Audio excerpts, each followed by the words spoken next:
First of all, we have the theory of gravity. Gravity keeps you on this floor.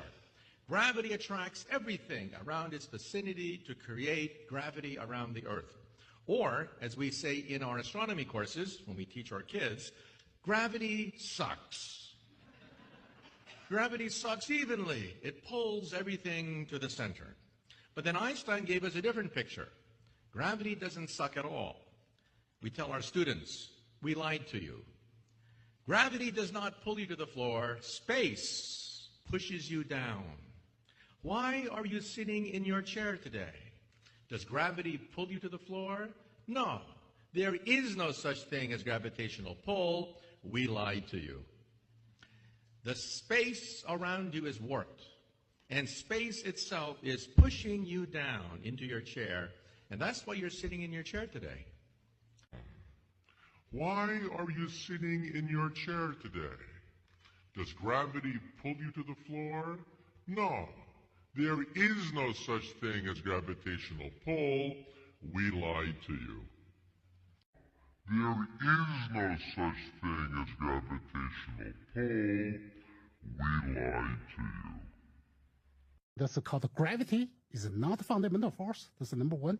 Gravity is an emergent property of a particle system of magnetic force. So we can say gravity is a second effect of electromagnetic body. Notice that there is a clear parallel with gravity. Newton's law of gravity, that the force, which in that case is always attracting, gravity never repels, is the product of two masses. And then you have here the gravitational constant, and again you have the distance square.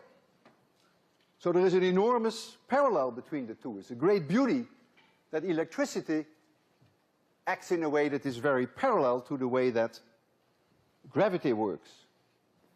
If you compare electricity with gravity, you will see that electric forces are way more powerful than gravitational forces. If now I compare the electric force with the gravitational force, so I divide one by the other, notice that the d cancels. They both have d squared downstairs. And so you will easily be able to show that this ratio is roughly 10 to the 36.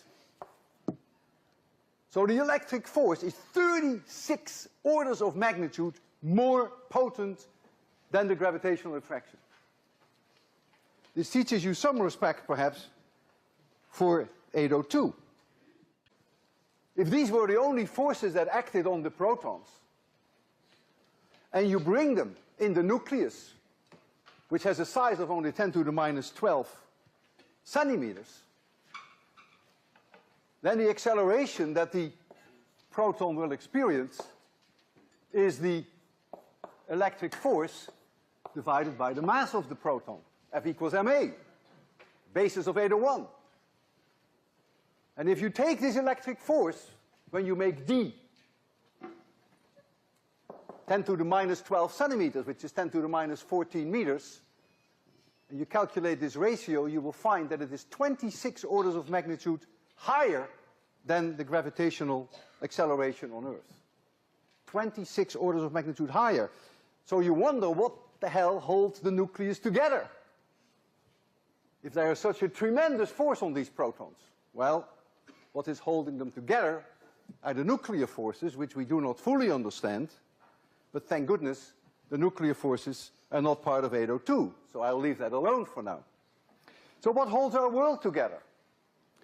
Well, on the nuclear scale, 10 to the minus 12 centimeters, very important are the nuclear forces. On an atomic scale, up to thousands of kilometers, it's really electric forces that hold our world together. It's really electric forces that hold our world together. Gravity might not exist as a fundamental thing in the universe. Gravity might not exist. Wow. Janet, you're saying gravity might not exist as a fundamental thing in the universe? I'm saying gravity might not exist as a fundamental thing in the universe. Wow. Man, Janet. let's keep that between us. No, yeah, don't let- Everybody else, you didn't hear that? You didn't hear that? Because I don't want to turn on the internet. You know there's no such thing as gravity now. You know that, right? Jan 11 told me. There's no such thing as gravity. You know there's no such thing as gravity now. There's no such thing as gravity. Just if we imagine quantum interactions like threads sewn between quantum interactions, out of those threads, like embroidery, from a macroscopic distance, it might look like there's a black hole event horizon, for instance, out in space-time.